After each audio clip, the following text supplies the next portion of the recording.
নমস্কার।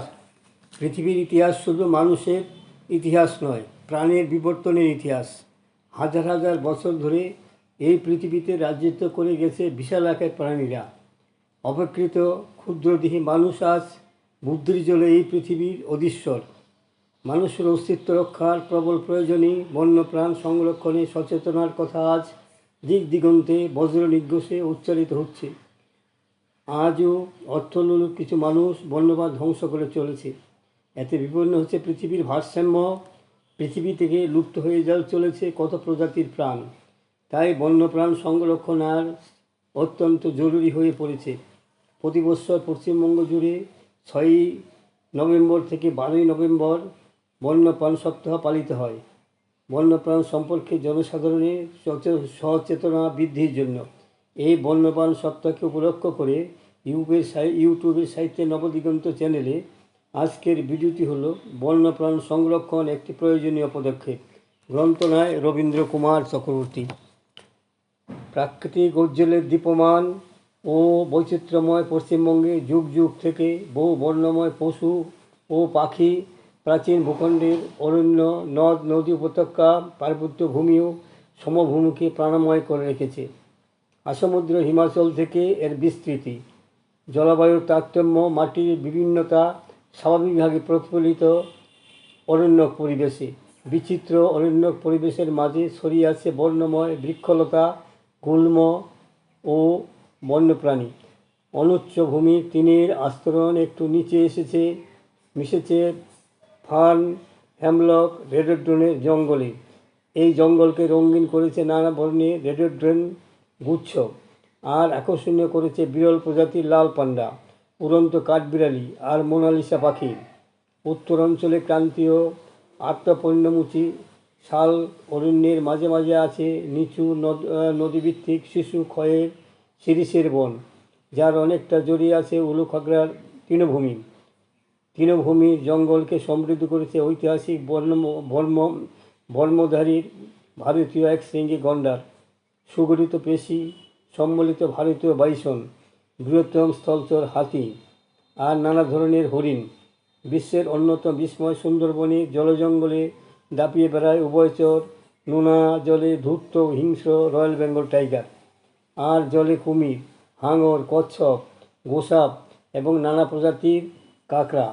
বন্যপ্রাণীর প্রাকৃতিক বাসস্থান অরণ্য, কিন্তু বর্তমানে আধুনিক মানুষ গ্রাম ও শহরের সীমা প্রসারের চেষ্টায়, চাষোপযোগী জমি বাড়াবার নেশায় অকল্পিতভাবে বৃক্ষরোপণ করে অরণ্যকে করে তুলেছে বন্যপ্রাণীর বাস অনুপযোগী। ছোটো ছোটো বনভূমি কেটে শস্যক্ষেত্র, রাস্তাঘাট, কলকারখানা গড়ে উঠেছে। এর ফলে বন্য পশু পাখির পরিবর্তে গৃহপালিত পশু পাখির সংখ্যা বৃদ্ধি পাচ্ছে। কিছুদিন আগেও যে সমস্ত পশু পাখি অবাধে ঘুরে বেড়াতো বনে, আজ তারা লুপ্ত। এছাড়াও কম পরিশ্রমে বেশি উপার্জনের নেশায় মেতে উঠেছে এক শ্রেণীর মানুষ। বন্যপ্রাণী তাদের যথেষ্ট হত্যা করে চলেছে। বন্যপ্রাণী বিলুপ্তির এটাও একটু কারণ। এই সমস্ত অবিচনা প্রসূত কাজের ফলে যে শুধুমাত্র বন্যপ্রাণী অবলুপ্ত হচ্ছে তা নয়, প্রাকৃতিক ভারসাম্য বিঘ্নিত হচ্ছে। পশ্চিমবঙ্গে বন্যপ্রাণী সংকটের একটি জরুরি সমস্যা দেখা দিয়েছে। নানা প্রজাতির বন্যপ্রাণী দেশ থেকে সম্পূর্ণভাবে লুপ্ত হয়ে যাচ্ছে এবং অনেক বন্যপ্রাণী বর্তমানে বিরল। পূর্বে গ্রামগঞ্জে সন্ধ্যা আসার সঙ্গে সঙ্গে শিয়ালের হুক্কা হুয়া আওয়াজ পাওয়া যেত। সজারু, খরগোশ বর্তমানে এতে দেখা মেলে না। গভীর অরণ্যে সিংহ, বাঘ, চিতা, গন্ডার, কচ্ছপ, গোসাপ, বনমুরগি সহ নানা প্রজাতির হরিণ আজ অবলুপ্তির পথে। উল্লেখ করা যেতে পারে, বিগত 50-60 বছরের মধ্যে সমগ্র ভারতবর্ষে শিকারযোগ্য প্রাণীর সংখ্যা দ্রুত হ্রাস পেয়েছে। স্থান বিশেষ অনেক প্রাণীর অস্তিত্ব আজ আর খুঁজে পাওয়া যায় না। কোথায় হারানো সেই দিনগুলি? প্রাতে দোয়েলের ডাকে ঘুম ভাঙত।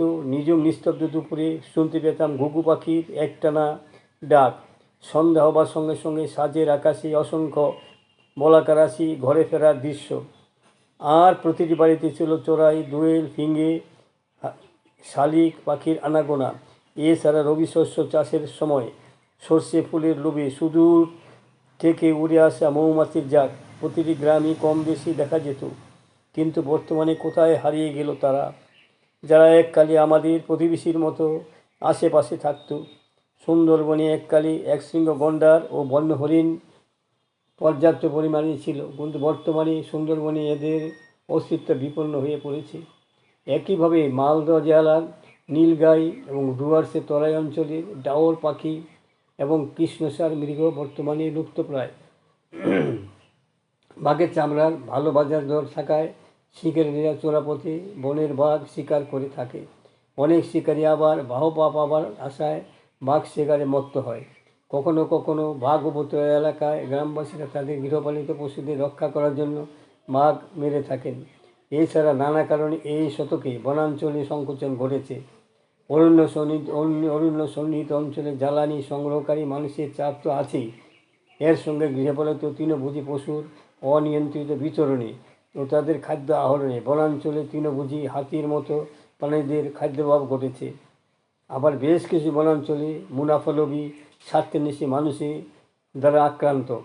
হাতির স্বাভাবিক চারণভূমি আজ খণ্ডিত এবং সংকুচিত। হাতি ও মানুষের সংঘাত আজ এমন পর্যায়ে এসে পৌঁছেছে যে এই সুন্দর প্রাণীর ভবিষ্যৎ কিছু বনাঞ্চলে অনিশ্চিত হয়ে পড়েছে।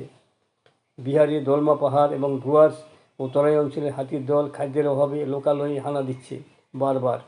এতে মানুষের জমি শস্য নষ্ট হচ্ছে প্রচুর পরিমাণে এবং মানুষের প্রাণহানি ঘটছে প্রতি বছর। তাই আজ সব থেকে দরকার হাতি ও মানুষের সংঘাত কমিয়ে আনা।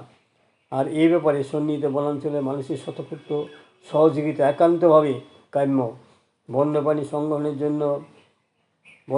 সংরক্ষণের জন্য বর্তমানে বিভিন্ন রকমের অবস্থা অবলম্বন করা হয়েছে। উপযুক্ত বনাঞ্চলগুলিকে অভয়ারণ্য রূপে নির্দিষ্ট করা হয়েছে। বন্যপ্রাণী সংরক্ষণে অভয়ারণ্যের উল্লেখযোগ্য ভূমিকা আছে। এর মধ্যে উল্লেখযোগ্য সুন্দরবনের অভয়ারণ্য।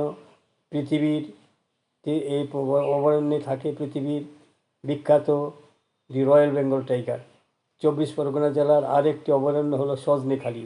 এখানে আছে কুমির, বোদর, বন্যবরাহ, হরিণ, গোসাপ ইত্যাদি। এই অভয়ারণ্য থেকে অল্প দূরে কাকদ্বীপে আছে একটি কুমির সংরক্ষণ প্রকল্প। জলপাইগুড়ি, চামড়াবাড়ি,